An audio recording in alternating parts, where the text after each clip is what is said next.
हैं सच्चे सपूत, अब उसी मार्ग पर चलना है। इन्हीं पंक्तियों के साथ मैं आमंत्रित करता हूं हमारे विशिष्ट अतिथि पुनीत सर को, तो आप जोरदार तालियों से स्वागत कीजिए।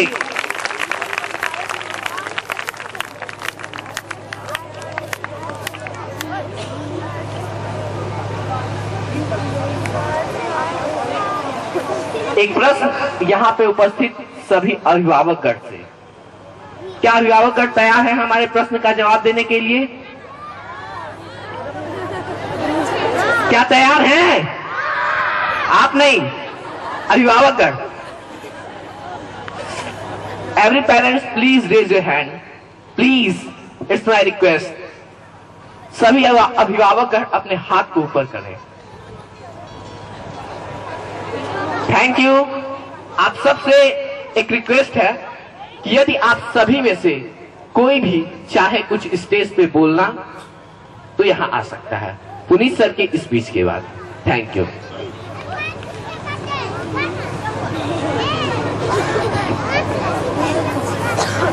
Good afternoon everyone. आदरणीय राधिका परिवार के प्रबंधक श्री वीके सिंह जी, हमारे राधिका परिवार के नींव रखने वाले मेरे दादाजी और दादी जी का मैं हार्दिक स्वागत करता हूं। मैं अपनी माता जी श्रीमती गीता सिंह जी का भी स्वागत करता हूं, जिन्होंने यहां आके हम लोग के बीच आके इस प्रोग्राम का बहुत ही अभिनंदन किया है। सबसे पहले तो मैं आप सभी लोगों को गणतंत्र दिवस के उपलक्ष्य में राधिका महाविद्यालय के प्राचार्य, राधिका सीनियर सेकेंडरी स्कूल के प्राचार्य, दोनों के अध्यापकगण और सारे बच्चों को स्वागत करता हूं। सबसे पहले मैंने अभी वहां बैठ के पढ़ा कि मेरे नाम के आगे लिखा था स्पीच फॉर यूथ, जो कि मुझे नहीं मालूम था। मैं सबसे पहले हमारे बीए बीएससी के छात्र छात्राओं को बहुत बहुत बधाइयां देना चाहता हूं, जिन्होंने अपने परिणामों से हमारा, डायरेक्टर सर का और पूरे राधिका परिवार का नाम रोशन किया है। मैं अक्सर यूनिवर्सिटी में जाता रहता हूं, हमारे प्राचार्य वहां जाते रहते हैं, या कोई भी यहाँ की कई अध्यापक वहां जाते रहते हैं, और मुझे यही सुनने में मिलता है कि लोग यही बोलते हैं कि राधिका, आप राधिका से आए हो। तो जब कोई यहाँ का व्यक्ति बोलता है हाँ, तो उनका पूरा हाव भाव बदल जाता है। क्या मैं पूछ सकता हूं वो क्यों बदलता है? क्या कोई बता सकता है हाथ खड़ा करके? कोई भी बताइए, वहीं से बताइए। किस उपलब्धि के कारण?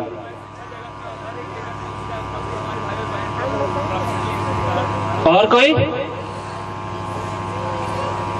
जहां तक मुझे लगता है आधे से ज्यादा लोग, ये सबसे एक मूल अंक है उसका, लेकिन आधे से ज्यादा लोग यहाँ के इंफ्रास्ट्रक्चर को देख के सबसे ज्यादा प्रभावित होते हैं, चाहे वो कोई भी हो। क्या सिर्फ एक अच्छा इंफ्रास्ट्रक्चर बनाना, एक अच्छी सुविधाएं देना या खूब सारी बसें खड़ी कर देना ही हमारा मूल मंत्र है? मेरे ख्याल से नहीं है।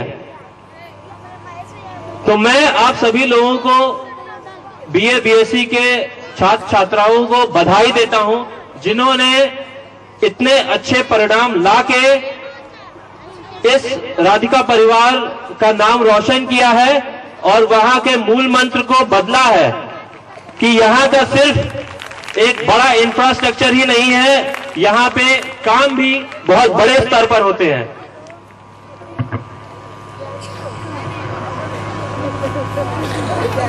अगली कड़ी में मैं अपने सीनियर सेकेंडरी के 10वीं कक्षा के छात्र छात्रा कहाँ हैं? हाथ खड़ा कर सकते हैं वो लोग?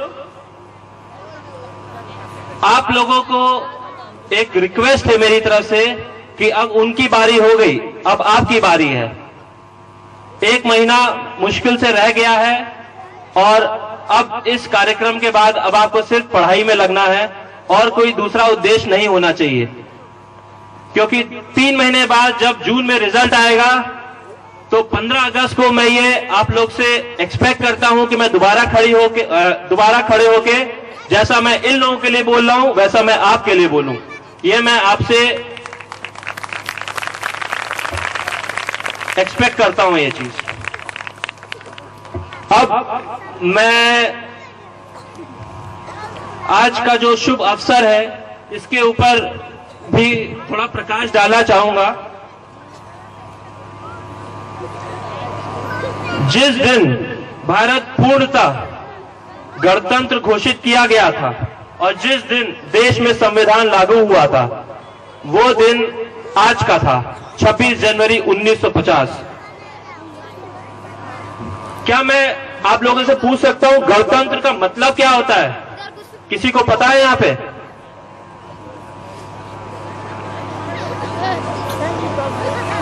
गणतंत्र का मतलब होता है गण और तंत्र, मतलब जनता के द्वारा जनता के लिए शासन करने के लिए।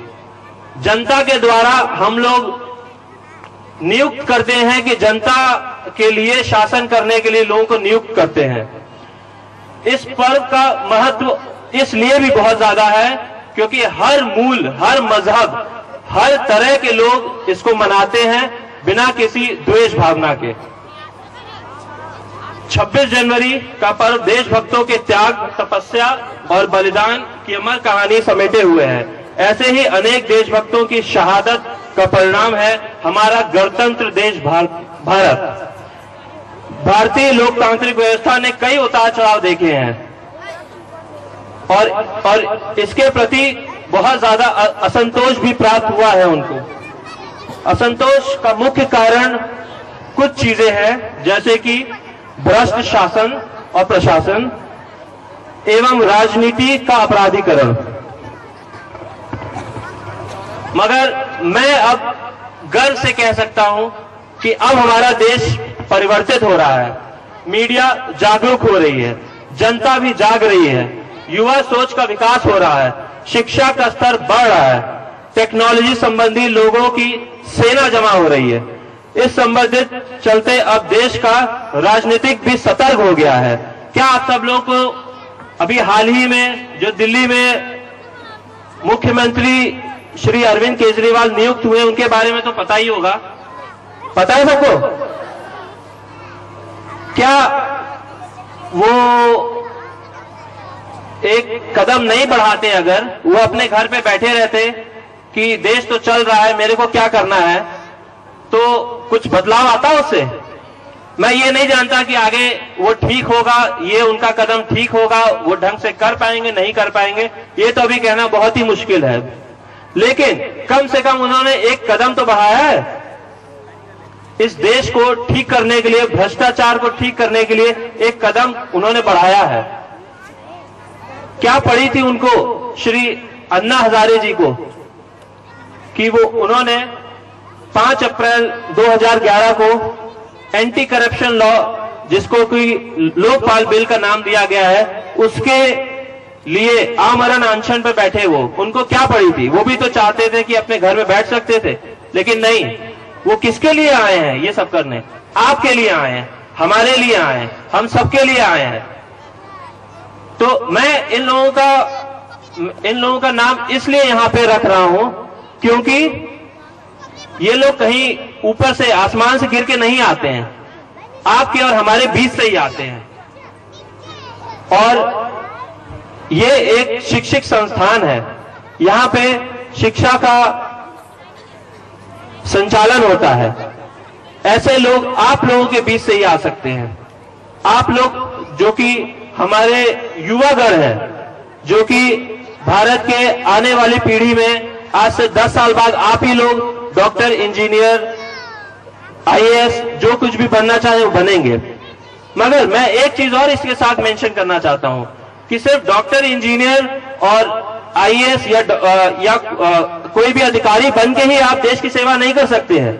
आप एक आम आदमी बन के भी देश की सेवा कर सकते हैं, चाहे आप कोई भी हो। अगर हर कोई अपनी जिम्मेदारी को ढंग से समझे, उसको अच्छे से लागू करे, राह चलते अगर किसी को मदद की जरूरत है उसको मदद दे, तो मेरे ख्याल से वो आईएएस, पीसीएस या कोई भी बड़ा अधिकारी उससे बड़ा काम करेगा, उससे कहीं छोटा नहीं हो जाएगा वो।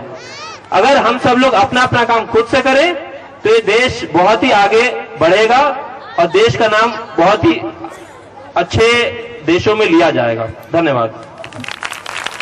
अमृत पिलाने से क्या फायदा, जैसा सर ने कहा। भाषण के दौरान में